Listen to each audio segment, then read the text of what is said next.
one of the things that the director of planning said, hey Scott, we want to get you in here, we want you to do an on-site with us, and I'd like you to look at our mission and vision statement and tell us whether or not you think we ought to revamp it. And here was the mission statement. I'll tell you what they are, because it's the same as all of yours in this room, I guarantee it. You know, the sad thing is, if I took all your mission and vision statements, I put them in a pile, and just distributed them randomly, most of you probably wouldn't know if you really got yours. Their mission statement was to be an integrated health delivery system. That was their mission statement.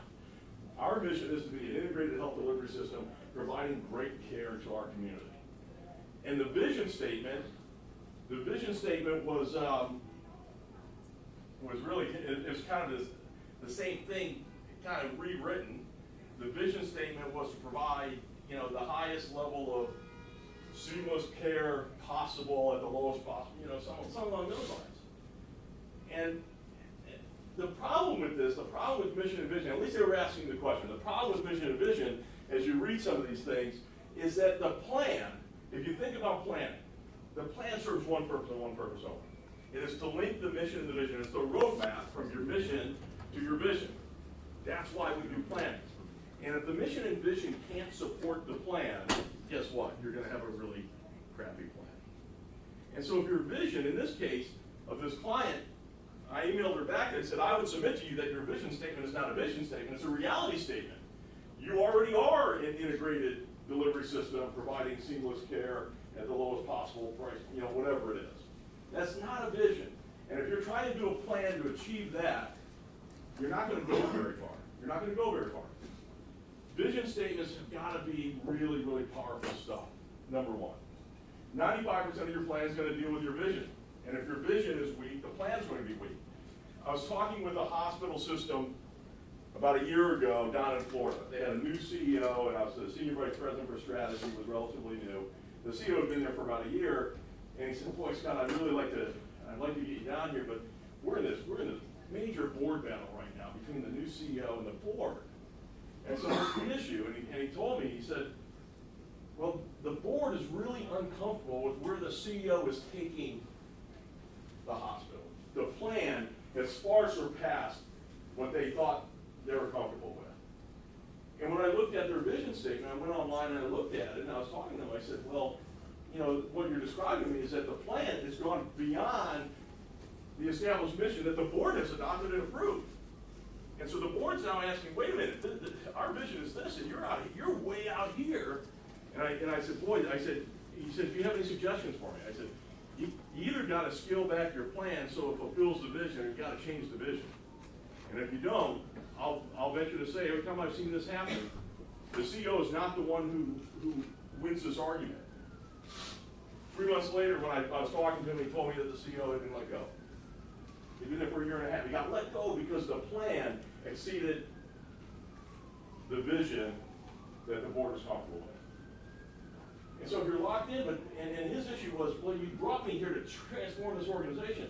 Yes, but we have to transform the vision first. The vision has to be solid enough to plan around, and the mission has to be stable enough on which to plan for. So these were, now interestingly, these were not mission and vision of the client I just talked on, you know, via email half an hour ago. This was a different client, but you know, these mission and vision statements are this is not best practice, by the way. This is kind of like my best practice line, but this is the opposite of best practice. If I can take your mission and vision statement and give it to you, and you don't know if it's yours or not, we got a problem. We got a problem. If it's not inspiring, we have a problem. If you can't rattle off your mission and vision statement right off the top of your head and repeat it to everybody who crosses your path, including the checkout lady at the grocery store, we have a problem. Great mission and vision statements are memorable. We train for those. I'll tell you, the coolest mission statement I've seen in healthcare ever, and I've worked on a couple of them, I did work on this one, was what MD Anderson did about a year ago. And I think what they did was the coolest thing, because it's their mission, it's their brand, it's their vision, all rolled into one. And if you've ever been out on their website recently, they had a big announcement around this. You know, if you probably can visualize the logo in your head. It's a big MD Anderson, and underneath it says Cancer Center. Their mission statement, they changed it to Making Cancer History. 3 words. It's their brand tag, it's their vision, And if you look at their logo on their site, there's a big red swoop going through the word cancer. You've seen this, haven't you? Who doesn't want to work for that an organization like that everybody comes to work every day saying, we're here to put ourselves out of business by wiping out cancer. That's their mission. Their mission is to become an acute care hospital, not a big cancer research hospital. Their mission is to put themselves out of business. And the plan takes a whole different form, a whole different structure, a whole different shape when you have really great mission and vision statements like that. So how do you mitigate this? Well, don't take this stuff for granted. Every time you go through a planning process, you have to be reevaluating the mission and the vision. Now, the mission statement won't change that often, maybe ever, if you have a great one. The vision, once you achieve the vision, you gotta change it. And unfortunately, we hang on to vision statements for so long, or the mission and the vision becomes so big, we keep adding to it. How many of you have a 3 or 4 paragraph mission statement or vision statement? You kind of know what's in there, but I can look at some of this stuff and I know exactly who got what. I know that, hey, that's the line that the chief of staff wrote. There's the chairman of the board right here. You can see just based on what's in there, and we try and do this stuff by committee where we gotta make everybody happy. I'm working with the Animal Teaching Hospital at the University of Pennsylvania. And we're going through mission and vision. Now it's a teaching hospital, so they got residents, they got, so they do teaching, research, and then they have patient care. And so we're trying to write a mission and vision statement, get everybody in the room, and everybody wants, well, we have to reflect the fact that we do teaching, that we do research, and everybody has their own agenda. Everybody has their own agenda. And it's hard because everybody feels they get left out of this stuff. But you gotta review this stuff. You have to know why we're doing planning. And mission and vision is why we do planning. And when you think about the new people who come through your organization, especially in the C-suite, if you go through that planning cycle and they don't really have a firm foundation to the mission and the vision and where they came from, you're already operating at a loss. You're going to start doing planning that doesn't have specific purpose in mind. The specific purpose of planning is to help you go from mission to vision. It's as simple as that.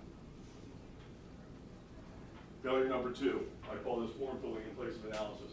We are driven by outputs in healthcare versus outcomes. Now that's changing. It's only changing because CMS and Joint Commission and IHI and health grades have been forcing transparency on us in the reporting data. But for a long time, it has been an output-driven industry. And if you even look at things like Joint Commission accreditation, they're not really looking at outcome data. They're coming in doing a patient tracer and saying, did you follow policy and procedure? They're looking at outputs, not outcomes. How many of you are with a magnet hospital? Anybody? Magnet hospital, were you involved in the magnet process at all? Getting them? Well, I'll tell you, I've been working with clients who've gone through that, and magnet process, they don't really look at outcomes, they look at outputs. Do you have nursing governance? Are nurses represented on different medical staff committees? These are all output things versus outcomes. We are very much driven by outcomes. The issue that we have here is that we keep rewarding and measuring people for checking things off the list rather than moving the dial. And the biggest problem is even when we think we're moving the dial, we're coming up with quantifiable and measurable objectives to drive our plan, we stick them in the wrong place. Great plans start with an understanding of the answers to 2 questions. Here they are, it's 4 words. How much, by when? Now, I happen to be a Lean Six Sigma Master Black Belt. Really all that means is I have way too much training in statistical analysis, but I was taught that unless you know those 2 answers, you can't improve anything. How much improvement do we want, and in what period of time do we need to get it? Only then can you build a plan to achieve the objective. If your objective is to decrease your mortality rate from 5% to 3% by the end of this year, that's a much different plan than if you're trying to decrease it from 2% to 1% by the end of June. If you're trying to build volume, your cardiac volume from 10% growth over a 2-year period, it requires a different plan than if you need 20% growth over a 6-month period. Until we know the answers to those questions and we can measure this stuff, we're kidding ourselves. And so here's what happens in a lot of healthcare organizations. And I'm going to pick on anybody from a Catholic system, because I see this all the time on the Catholic. I don't know why. I don't. But they're not, but the Catholic health systems aren't the only ones I've seen doing this. It's a lot of folks. They come up with the plan first, what are we gonna do? And then they ask the question, how are we going to measure success of the plan? How are we gonna measure success of what we're going to do? And we come up with these things called success measures. Is that how you guys do it? Just like Result areas, yeah. Yeah, so, and we're happy, we got measurable objectives in there, but here's what happens, One is, when I ask you, when you come back to that plan, when you're over orthopedic service line, and I say, hey, Tim, I need your plan for next year. And you come in, we're gonna recruit physicians, we're gonna do this whole new marketing program, we're gonna open an outpatient surgery center over here, and how are we gonna measure the success of this? And your bonus is tied to this, your annual review is tied to this. And you're gonna come back here and say, you know what? A good plan, and that's gonna give us another 2% volume. We're gonna go from, 1,000 procedures to, 1,000 and, what's 2%? 20? And that's gonna worth, each one of those is worth $10,000 to us, so I'm gonna bring, $200,000 to the bottom line. And you're, oh, yeah, thank you, man. Great job. Well, the fact of the matter is, we may need 10% increase. The fact of the matter is, we may not need an increase in orthopedic surgery at all. We need something else. We don't know. If we do the plan first and create success measures on the back end, one, we're always gonna sandbag. It's human nature. Because you're not gonna come back and say, I'm gonna get you a 20% increase. You're not gonna be on the hook for that. I saw this with a hospital in New Jersey, that they had their senior leadership team around the table. They were going through quantifiable measurable objectives, and the CMO kept saying, we've got to reduce our mortality rate. That's the only thing we ought to be working on the quality side. It's mortality rate. We got a 3.5% mortality rate for a community hospital. It's way too high. The benchmark's about 2%. And everybody said, Dr. Gray, we agree with you. Absolutely. And then they said, who's going to own it? And everybody said, well, Dr. Gray, you're the chief medical officer. And all of a sudden he went, whoa, wait a minute. I don't even have the patients anymore. You can't hold me accountable for that. And finally, once they assured him that they could, he said, well, you know what, 2% is way too aggressive. Let's shoot for 3%. So this is what happens. This is what happens when you create the plan first and then establish how you're going to measure success. You have to answer the questions, how much by when, and then you come up with a plan once you know those answers. It's as simple as that.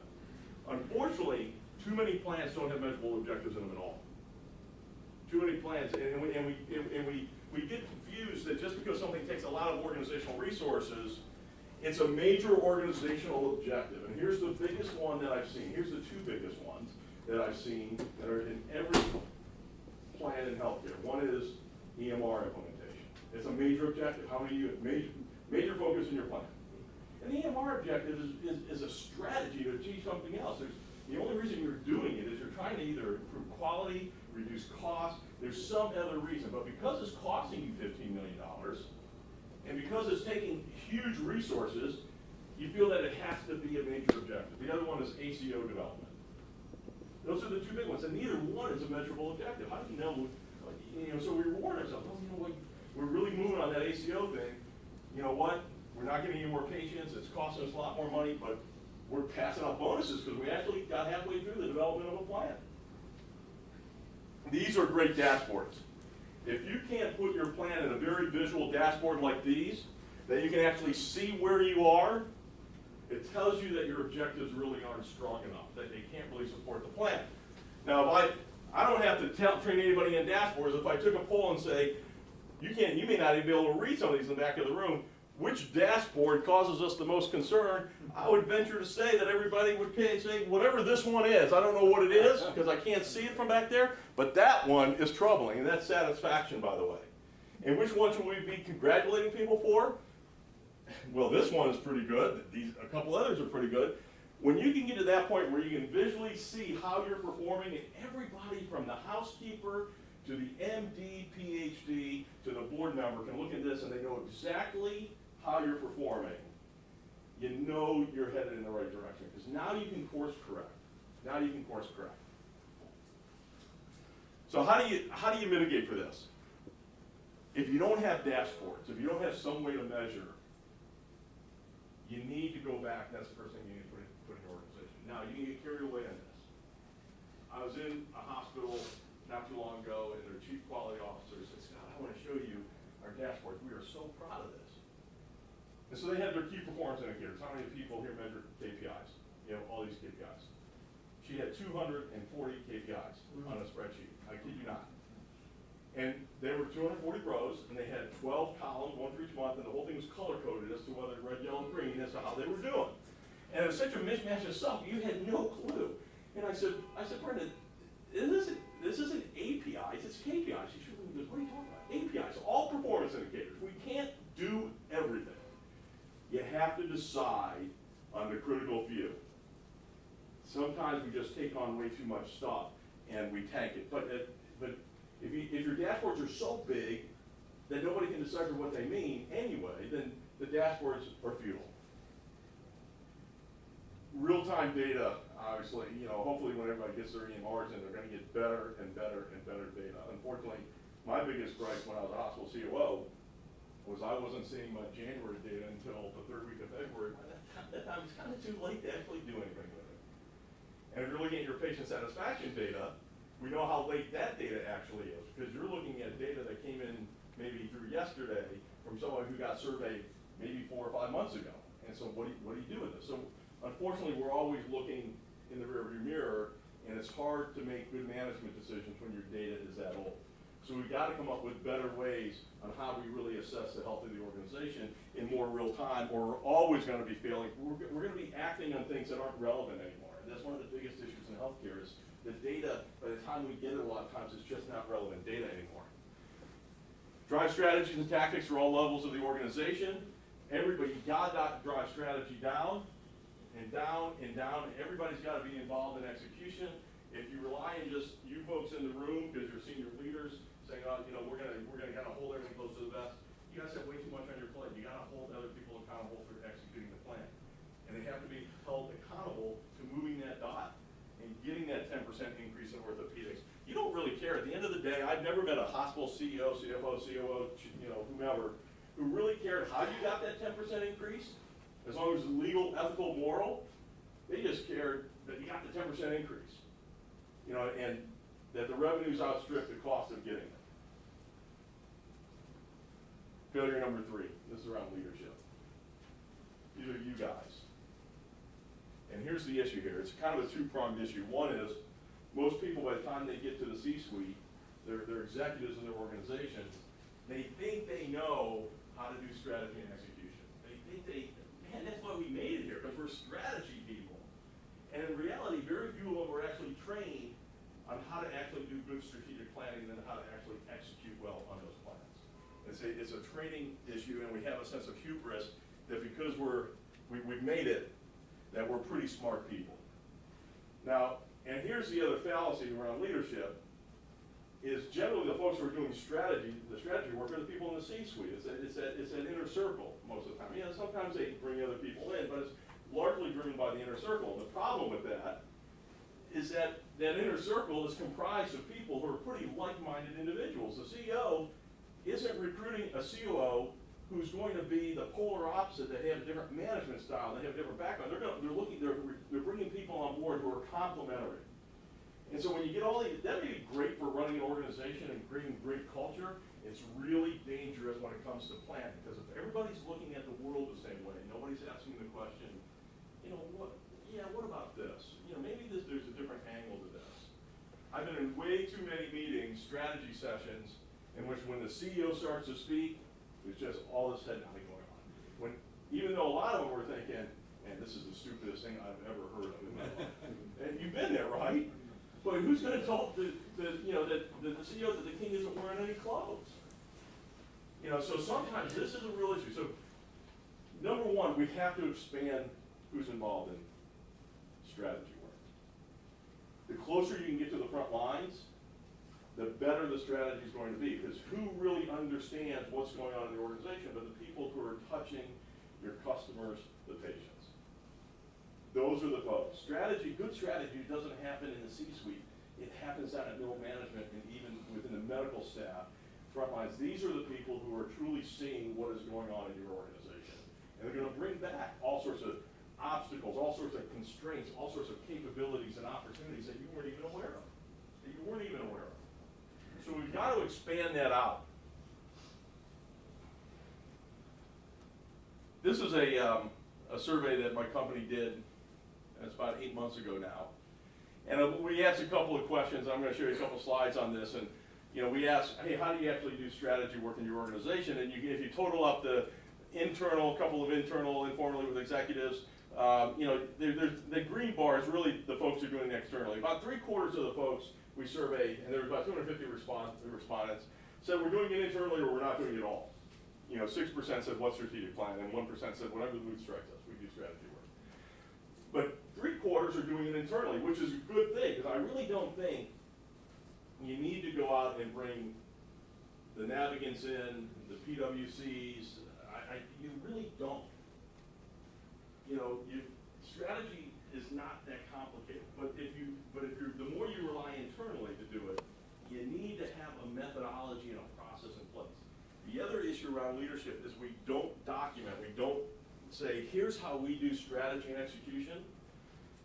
I venture to say that every one of you have a budget process. Every time you go through the budget, the CFO issues, here's the dates, you gotta go to training, we have new software, you're gonna be trained on the new cost accounting system and the budgeting system, everybody has to do this, we're gonna release budgets on this day, we have this date to get them backed up, we're doing zero-based budgeting, then we're gonna go through this cycle of cuts and cuts and cuts until we get the budget to hit. And you know that process well in advance. I've never seen an organization that's defined its strategy process with that clarity. They don't. So what happens is every time somebody new comes in the organization, they bring the baggage of their other organization with them, and they say, hey, you know, Michael, when I was over at the, you know, before I got to Abbott, I was over doing strategy work, and my last company, we use these tools and this methodology. You say, oh, sure, Scott, whatever, we'll throw that into the mix. And we keep changing it. We keep changing it to the point we don't have a process anymore.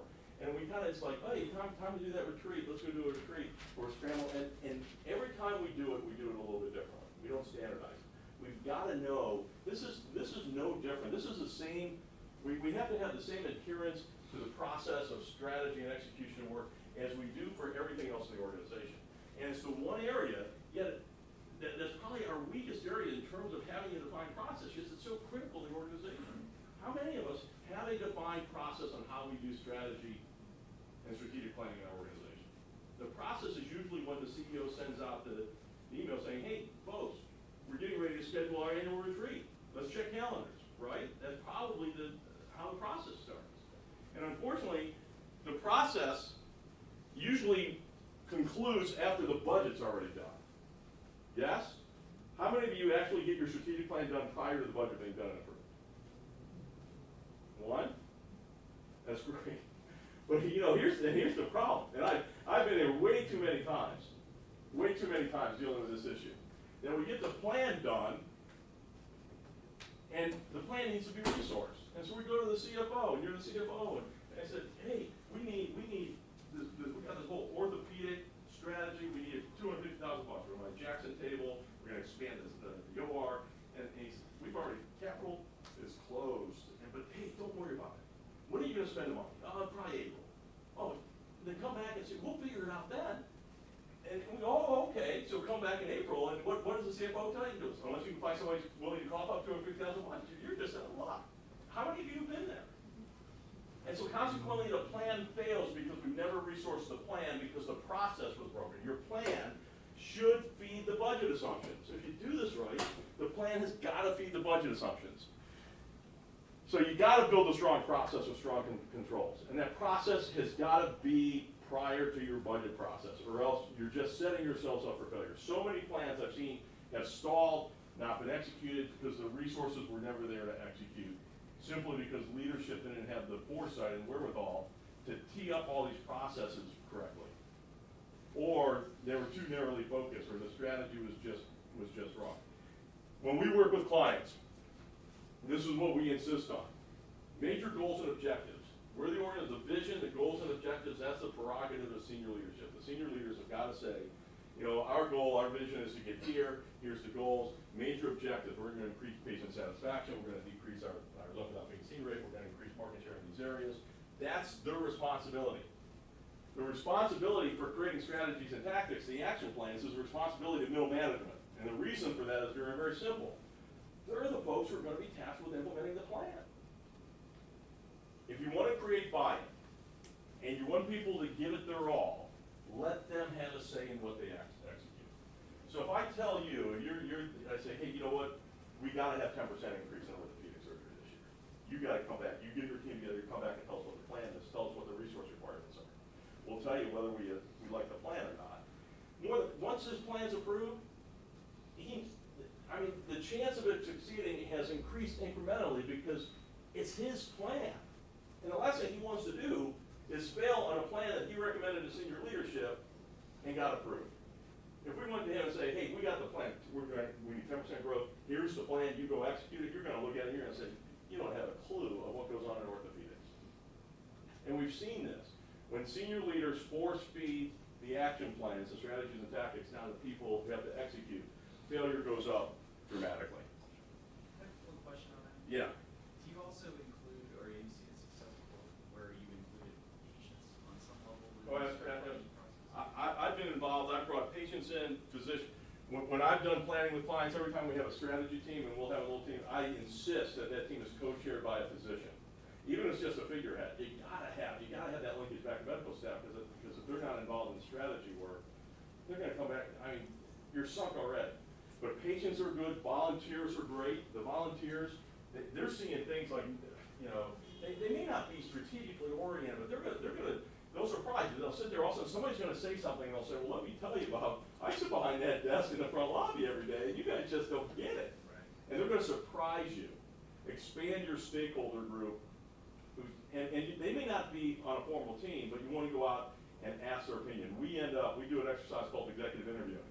It's a structured interview process. We take everybody on the strategy team and we give them an interview guide, and they have to go out and interview 3 people in a stakeholder group. It could be volunteers, it could be patients, it could be community leaders. And they go through a structured like 6 questions, and they say, what are the things that keep you up at night? If I'm asking a doctor, it's like, what's happening in the marketplace that really concerns you? What are things we ought to be talking about in our organization that we don't? And they will tell you stuff that all sounds like, wow. Thematically, you'll find things in there that the senior leadership team didn't even know was going on because we're not talking to those people. If you gotta spread this out. The more information you can collect from different stakeholders, the better you're going to be. This is one of my favorites, lack of focus. How many of you have dozens and dozens of major objectives in your plan? We did a client retreat last week. We had 18 clients in Atlanta, and one of them was the Associate Director of Planning at Methodist Lubbock. And Razvan is a friend of mine, and I'm sure he wouldn't mind me sharing this story, but we were talking about this issue about focus, and he said, we actually, a year ago, Scott, before we started working together, we had 78 major objectives in our plan, 78. And while I'm laughing, it was like all of a sudden became this competition. Oh, we had 82. We had 90. It's like, we take on so much that we can't take on anything. That we paralyze the organization. My goal, this has only happened one time, is to get a client down to 5 major objectives. If you've ever read Jim Collins' books, Good to Great or Great by Choice, he will argue that no organization, no matter how big, how talented, can take on more than 3 major initiatives at one time. 3, that's it, that's his limit. I don't know if 3 is the right number. I know 73 is not. I know 23 is not. I know 13 is not. I've gotten one client down to 5, and if I expanded to 10, in the hundreds of plans I've been involved with, I've only had a second client get down under 10. There's a critical access hospital that finally whittled their plan down from 27 objectives to 7 objectives. A critical access hospital. I worked with an FQHC that had 150 employees that had 40 objectives. They had 4,000 assignments in their plan underneath of those. For 140 people, I said, who's going to implement this stuff? They have jobs to do as well. So we've got to decide on the critical few. What are the things that are really going to move the dial? And I wrote a white paper that, if anybody wants it, I'll pull it out. It's been a while. It says the only 5 strategic plan objectives you'll ever need in healthcare. Only 5. How many of you use a pillar of excellence model? And you probably have 5 pillars: quality, safety, satisfaction, growth, and finance. So I used that model. I said, and unfortunately, I like the model. It gives you some structure, but it also allows you to load up on things, because if you only have one thing, one major objective in each pillar looks pretty weak, doesn't it? So we say, oh, we need 3 or 4. Well, you got 20 or 25 objectives, and you can't take on that much. If my 5 would be under quality, mortality rate. That's the only thing I would work on, mortality rate. if you lower your mortality rate, you're going to have to implement all those things that the IHI told you you had to do. The VAP bundle, the surgical site infection bundle, the code blues outside the ICU, those sorts of things. Under satisfaction, it's just it's likelihood to recommend. That's the only thing that matters anymore. Why do we spend all our money with the press gains of the world measuring patient satisfaction when none of it is relevant anymore? It's a different ballgame. Under safety, it was I would pick out the one major core measure thing you got to be good at, and I'd get to the 99th percentile, then I'd go take on something else. Finance, net operating margin. What else matters? And growth, whatever the market share number is that you need to get it. And if you tackle 5 major things, and here's what happened. Here's what happened with Methos Savant. He said, we got it down to like 35, 36. But what we did, we came up with these composite scores. We actually had, they still had their 5 core measures with all had different plans, but they said, we're gonna come up with an average score so that when we're reporting it to the board and everybody else, it's one score, even though we still have 5 major plans. So you're not fooling anybody. You're not fooling anybody. We've got to get this down into a manageable number. The more you take on, the less likely you're going to succeed. The less likely. Because there will be competition. The bigger your plan, the likelier there's going to be competition. And that competition is going to come from 2 places. 1, competition of resources, and 2, competition between you and me. For you to hit your objective, it's going to cause me to fail. You may not know it, but I see this happen all the time. You're responsible for reducing the overhead costs in the organization. I'm responsible for patient satisfaction. You completely retool our call center to make it much more cost effective, but our call abandonment rate goes up, patient satisfaction goes down, whatever it is, or you're over housekeeping and you completely restaff housekeeping. We're not turning rooms as fast, patients are complaining, and I come to you and I say, you're killing me on this. You're killing me. You got to go back and clean the rooms like you were before. My patient satisfaction numbers are kind of, and you're going to say, if I do that, I'm not going to hit my targets. This is what happens when we have these big plans. Most of the time, you won't know that competition exists. That same survey, 70% said they had more than 10. And out of those, there's 3 in that 5 or less that I actually knew the people. And I say, can I see your plans? And none of them had less than 5. They were disguised as less than 5. They had all these composite scores to get down to 5. The lowest was actually 17, once you really counted up the true number of objectives.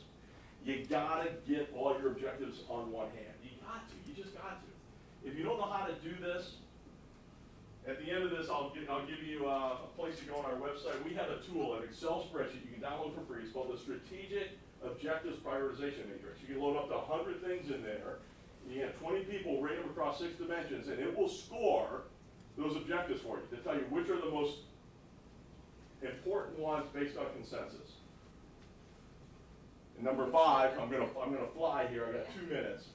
Misguided follow through. All right. This is what I was talking about before. Is your middle management involved in the development and execution of the strategies? We've got to drive this down to the middle management level, or we're going to fail. Have we actually assigned everything out? And do not ever assign things to teams of people, to multiple people. The more people who are responsible for something, to execute something, the higher the chance of failure. Because everybody's thinking somebody else actually implemented it and nobody actually is. If you really want to do real execution, assign something to a team and watch how slow it actually goes. We call this our circle of life, and so here's what it looks like. We have senior leadership, goals and objectives. Middle management coming up with the action plan, strategies and tactics, coming up with the resource requirements. It flows into the budget. Once it's all resourced, we go into execution, and based on the results we're getting, we may go back and say we need a new plan and we need to kind of retool. And it constantly goes through that. Strategic planning should not be an annual cycle. It should be a virtual cycle. We're constantly looking at the results we're getting and retooling the plan. All right, let me go into number 6, and that's communications. This is never fails to bewilder me how many organizations actually go through the planning process and then they don't tell anybody what the plan is. They hold it close to the vest. Give it to everybody. Give it to everybody. Herb Keller, anybody know that name? CEO of Southwest Airlines once said, I could leave my strategic plan on the plane and it wouldn't make any difference at all. Because at the end of the day, it comes down to execution. Do we actually execute the plan? He would rather everybody know the plan, so everybody knows what needs to get done, rather than kind of do it through kind of a small group who's now delegating, and you don't know why I'm delegating something to you. It's a big issue. You gotta communicate. These are real dashboards from for a nurse manager in a hospital. That was a part of their plan that said, here are the 4 things you're responsible for that all roll into the plan. And here's how you're being bonused on those things. I tell you, if you really want to drive execution, align individual performance with the plan, with incentives, and you will see people get really focused at all. Do not keep your strategic plans secret. Give them to everybody. And I know it's, well, our nurse managers, they take on a weekend shift at a hospital. Our doctors are on different medical staff. Every one of your plans, if you're in a hospital, every one of your plans is the same as everybody else in town. They're all the same. They're all working on patient staff, CMS, likelihood of recommend. It's who executes. The only way you execute better is if people know what the plan actually is. It's dangerous not to disclose the plan. And then the final 3, and we talked about these things. Budgeting is done prior to strategic planning. Strategic planning is taking way too long and you don't have any time to execute.